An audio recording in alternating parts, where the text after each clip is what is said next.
Supreme court ప్రధాన న్యాయమూర్తిగా బాధ్యతలు చేపట్టిన జస్టిస్ ఎన్వీ రమణ సర్వోన్నత న్యాయస్థానం న్యాయమూర్తిగా పనిచేసిన గత 7 ఏళ్లలో ఎన్నో చరిత్రాత్మక తీర్పులు వెలువరించారు.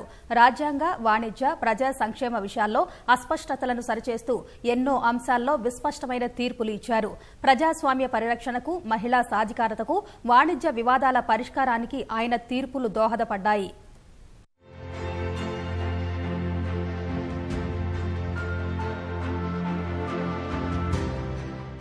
జస్టిస్ ఎన్వీ రమణ సంప్రదాయ న్యాయమూర్తిగా కనిపిస్తారు. తక్కువగా మాట్లాడే ఆయన తన తీర్పుల్లోనే లోతైన ఆలోచనలు, తాత్వికత స్పష్టంగా ప్రతిబింబించేలా చేస్తారు. న్యాయ క్రమశిక్షణ సూత్రం, న్యాయ సంప్రదాయాలకు అనుగుణంగా ఆయన అనేక చరిత్రాత్మక తీర్పులను వెలువరించారు. రాజ్యాంగ హక్కులు, ప్రజాస్వామ్య విలువలు, జవాబుదారీతనం వంటివి కాపాడడంలో జస్టిస్ ఎన్వీ రమణ ఎల్లప్పుడూ ముందుంటారు. ఇంటర్నెట్ ద్వారా వ్యక్తం చేసే భావ ప్రకటన కూడా ప్రాథమిక హక్కు కిందికే వస్తుందని Anuradha Bhasin versus union of India కేసులో జస్టిస్ ఎన్వీ రమణ విడమర్చి చెప్పారు. రాజ్యాంగం కల్పించిన ప్రాథమిక హక్కుకున్న గుణాన్ని అందులో స్పష్టంగా వివరించారు. ఆ తీర్పే కశ్మీర్ లోయలోకి ఇంటర్నెట్ తిరిగి రావడానికి బాటలు వేసింది. కర్ఫ్యూకి సంబంధించి కొన్ని కొలమానాలను జస్టిస్ ఎన్వీ రమణ తన తీర్పులో నిర్దేశించారు. న్యాయబద్దమైన అభిప్రాయం, ఆవేదన, ప్రజాస్వామ్య హక్కులను అణచివేయడానికి సిఆర్పిసిలోని సెక్షన్ 144ని ప్రయోగించకూడదని స్పష్టం చేశారు.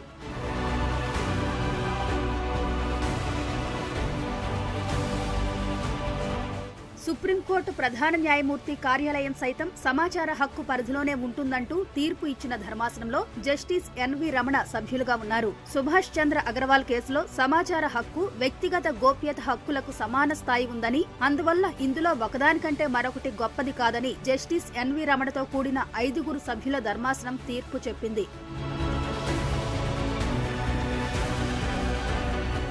రాజకీయాల్లో బేరసారాల్లాంటి చట్ట వ్యతిరేక కార్యకలాపాలను నిరోధించడానికి, ప్రజాస్వామ్యం సమర్థంగా, సున్నితంగా కొనసాగడానికి శాసనసభలో బలపరీక్ష ఎంత ముఖ్యమో Shiv Sena versus union of India కేసులో జస్టిస్ ఎన్వీ రమణ స్పష్టంగా చెప్పారు. మహారాష్ట్ర ఎన్నికల తర్వాత ఏర్పడిన రాజకీయ అనిశ్చితిని తొలగించడానికి తక్షణం బల నిరూపణ చేపట్టాలని ఆదేశించారు. అది ఆ రాష్ట్రంలో బేరసారాలకు అడ్డుకట్ట వేసి రాజకీయ శూన్యతను నివారించింది. 2019లో కర్ణాటక అసెంబ్లీకి సంబంధించిన తీర్పులో 10వ షెడ్యూల్లోని ఫిరాయింపు నియమాల ప్రకారం విధించే అనర్హత వేటు ఎన్నికల్లో మళ్లీ పోటీ చేయకుండా నిషేధం విధించేలా ఉండరాదని తేల్చి చెప్పారు. అదే సమయంలో రాజ్యాంగం ప్రకారం తటస్థంగా ఉండాల్సిన స్పీకర్ వ్యవస్థ అందుకు వ్యతిరేకంగా ప్రవర్తించడం వంటి ఘటనలు పెరగడంపై ఆవేదన వ్యక్తం చేశారు.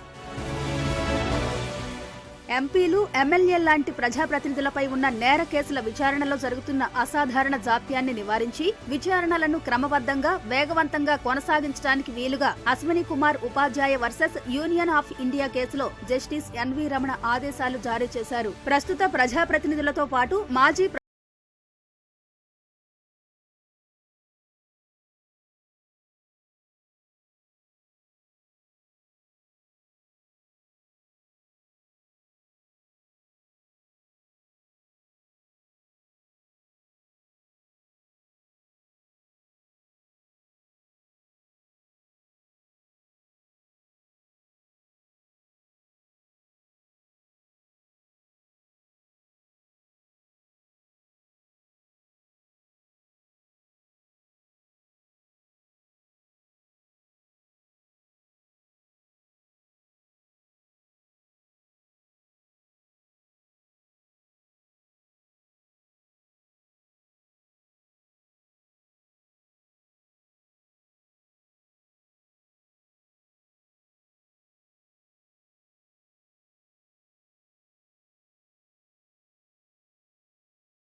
విధించుకోవడానికి సుప్రీంకోర్టు అంగీకారం తెలిపింది. అలాంటి చర్యలు రాష్ట్ర ప్రభుత్వాలకు మేలు చేస్తాయని, వాటి ఆర్థిక స్థాయిని పెంచుకోవడానికి దోహదపడుతుందని తెలిపింది. Swaraj Abhiyan versus union of India కేసులో జాతీయ ఆహార భద్రత చట్టం అమలులో సహకార సమాఖ్యవాద ఆవశ్యకతను జస్టిస్ ఎన్వీ రమణ నొక్కి చెప్పారు.